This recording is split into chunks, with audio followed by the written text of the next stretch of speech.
Europe 1, 7h26. Frappe ou pas frappe en Syrie. L'embarras du gouvernement français qui se retrouve pieds et poings liés à la décision américaine aurait dû ouvrir un boulevard à la droite. Bonjour Caroline Roux. Bonjour Thomas. Ce que l'on constate, c'est que c'est pas du tout le cas. Vous avez enquêté et grâce à vos infos politiques, on va pouvoir refaire le film des événements depuis le début. C'est vrai qu'au départ, l'opposition avait vraiment toutes les cartes en main. Ça s'appelle une fenêtre de tir magistrale. Tout commence plutôt bien dimanche avec le mot de trop du premier secrétaire Harlem Désir qui invoque l'esprit munichois de l'opposition. C'est du pain béni. Le patron de l'UMP qui tente, vous avez vu, de plus donner dans la petite phrase, décroche son téléphone. Il sonne la charge auprès de ses fidèles. Christian Jacob dégaine et s'indigne. En fin de soirée, l'opération réussit. Devant la bronca, le patron des socialistes est même lâché par les siens. Hier, ça partait bien donc ça pour partait l'opposition. plutôt bien. Hier, tension politique sur la nécessité d'un vote au Parlement relayé par une partie de la gauche. Le patron de l'UMP signe une interview en bonne place dans le journal Le Monde.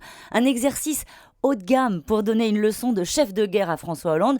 Pour une fois, il n'est pas interrogé sur les traumatismes de la droite. L'occasion est trop belle et permet à Jean-François Copé de ressortir l'inexpérience du chef de l'État et de se poser en gardien du temple des institutions. Vous notez bien qu'il n'aurait pas pu le faire ça sur le Mali. Évidemment. Donc là, il a l'occasion de prendre un peu de hauteur avec cette interview au Monde.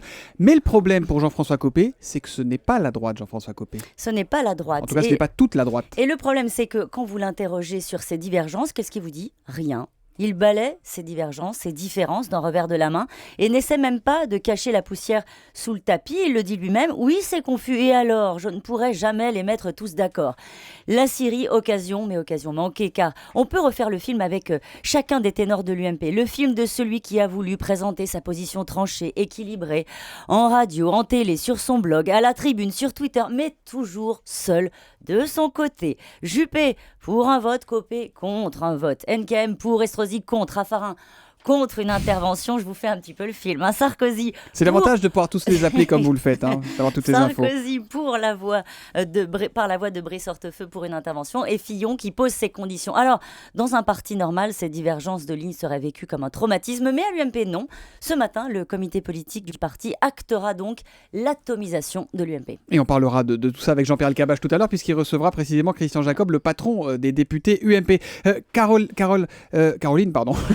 Vous en pensez quoi, vous, de tout ça ? On savait que l'UMP était divisé. C'est quoi le problème, en fait ? En fait, la morale de cette histoire, c'est que la droite ne fait même plus semblant. Elle ne tente même pas de faire illusion avec un discours d'unité, un tant soit peu calibré. Son problème, c'est qu'elle ne parvient pas à être audible sur des sujets régaliens. Le problème, c'est que certains en viennent, vous l'avez vu, à réclamer un vote au Parlement et soldent le gaullisme au nom de la démocratie d'opinion. Si l'UMP ne parvient pas à faire l'unité sur la Syrie quand François Hollande met un genou à terre, on se dit qu'elle est encore loin, très loin de la reconquête.